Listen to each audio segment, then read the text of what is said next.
오늘 말씀은 누가복음 21장 10절부터 19절, 제목은 주의 이름으로 말미암아입니다. 성전은 유대인들의 자랑이며 자부심이며 존재 가치의 본질이라고도 할 수 있습니다. 그러나 그 성전의 본질은 알지 못했습니다. 다윗과 솔로몬 때의 부귀영화에만 집착하여 성전의 본체를 놓치고 만 것입니다. 지금의 유대인들도 무너지고 회복 불가능한 성전을 회복시켜달라고 기도합니다. 통곡의 벽이라 불리는 곳에서 기도하고 부르짖는 그들의 모습을 보면 신앙의 본질을 잃은 자들의 현 주소를 보는 것 같습니다. 성전은 참 성전으로 오실 메시아의 그림자에 불과했지만 아직도 그 그림자를 붙들고 살아가는 자들의 모습이 안타깝죠. 물론 자신들의 입장에선 정당하겠지만 말입니다. 모델하우스는 한시적입니다. 지상의 성전도 그러했습니다. 모델하우스를 철거할 때 흔적을 남기지 않지 않습니까? 성전도 그러해야 합니다. 그렇지만 성전의 실체를 알게 하시기 위해 일부분이 남겨졌는데 그것도 제 역할을 못하고 있으니 참 기이합니다. 예수님 당시 유대인들의 자랑거리였던 성전이 확실하게 파괴될 것이라고 주님은 말씀하셨습니다. 이 말씀은 궁극적인 종말에 대한 가르침은 아니셨겠죠. 그렇지만 당시 사람들의 생각엔 성전이 파괴된다는 것은 곧 종말의 때라고 생각했던 것 같습니다. 그래서 주님은 성전이 AD 70년 로마의 티토 장군에 의해 파괴될 때가 아니라 그들이 궁금해했던 진짜 종말에 대한 가르침을 주셨던 것입니다. 궁금해할 땐 즉시 가르치는 것이 효과적이기 때문입니다. 앞선 8절엔 주의 이름으로 많은 사람이 올 것이라고 하셨죠. 우리가 잘 알고 있는 즉 그리스도에 대한 말씀입니다. 그것과 함께 난리와 소요의 소문도 있을 것이라고 하셨습니다. 물론 이런 것들은 궁극적인 종말의 예보에 불과하겠지만 말입니다. 이어서 주님은 말씀하십니다.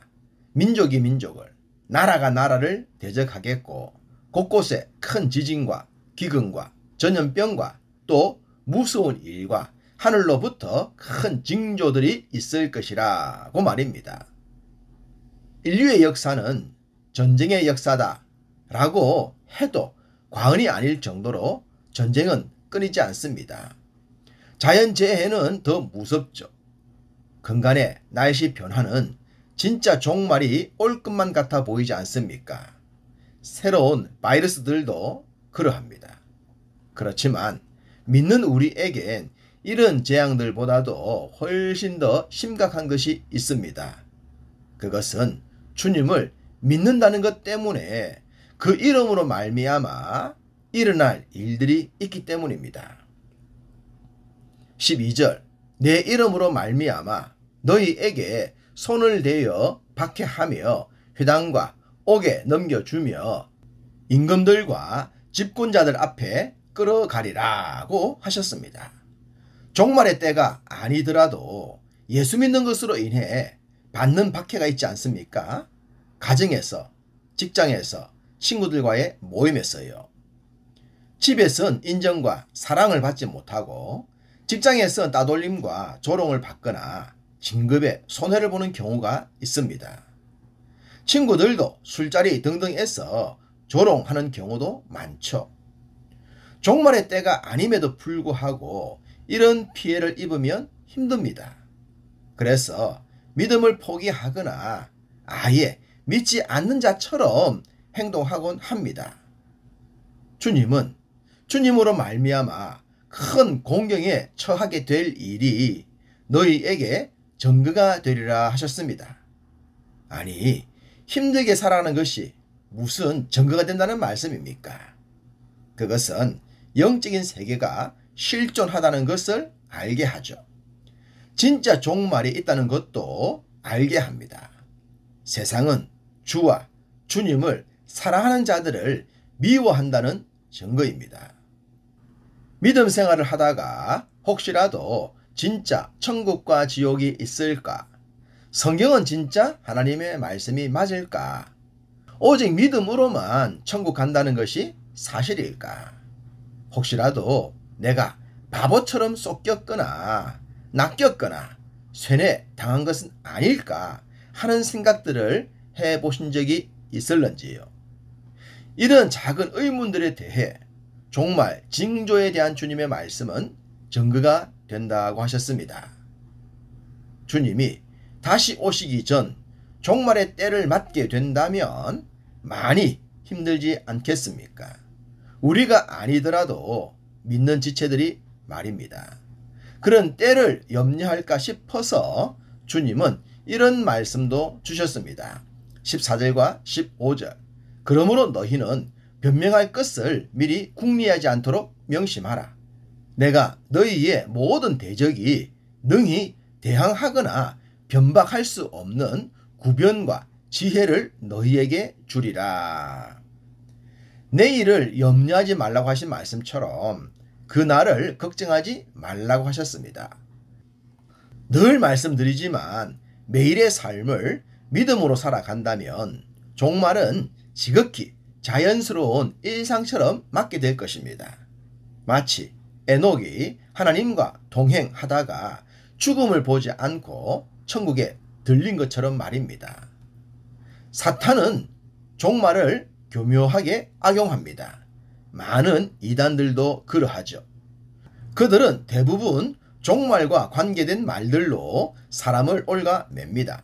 신천지 이단도 14만 4천 명으로 옳가매지 않았습니까? 이단에 빠지는 사람들은 종말 얘기에 강한 집착을 합니다. 주님은 변명할 것을 궁리하지 말라고 하셨습니다. 때가 되면 주께서 구변과 지혜를 주실 것이기 때문입니다.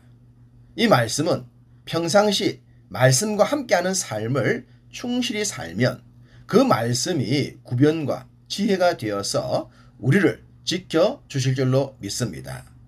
성경을 충실하게 읽고 말씀을 체계적으로 배우며 익히는 지금의 삶이 미래의 우리를 지키는 힘과 능력이 될 것입니다. 17절. 또 너희가 내 이름으로 말미암아 모든 사람에게 미움을 받을 것이나. 우리는 예수님을 믿으면 복을 받는다는 말을 너무 많이 들었습니다. 그러다 보니 복음으로 인해 당하게 될 아픔과 어려움에 대해선 너무나도 생소하게 느껴질 수가 있습니다. 사실 우리가 전도할 때 복 받는다라는 의미를 정확하게 전달해야 합니다. 육적인 복, 땅의 복만 강조하다 보면 진짜 중요한 영적인 복과 영생의 복을 놓칠 수 있기 때문입니다. 우리의 믿음 생활엔 주님의 이름으로 말미암아 미움을 받을 수도 있다는 사실입니다. 이것 또한 하나님의 실존과 천국과 지옥, 영생과 영벌 등등이 실제하다는 것의 증거가 됩니다. 왜 다른 종교엔 너그러운 분들이 우리 신앙에 대해서만 도끼날을 세울까요? 왜 많은 나라들 중에서 유독 기독교에만 순교자가 많을까요? 이런 여러 가지 것들을 생각하면 증거는 차고 넘칩니다. 우리는 주님의 이름으로 인해 부모와 형제, 친척과 벗에게 버림을 당할 수도 있습니다. 이런 일들이 일어나지 않도록 이들을 위해 더욱 기도하고 힘써 복음을 전해야 할 것입니다. 주님은 힘써 복음과 함께하는 자들에게 인내로 너희 영혼을 얻을 것이라고 하셨습니다. 궁극적인 이 승리를 위해 오늘도 주의 이름과 동행하고 주님의 말씀 붙들고 살아가는 여러분 다 되시기를 간절히 소망합니다.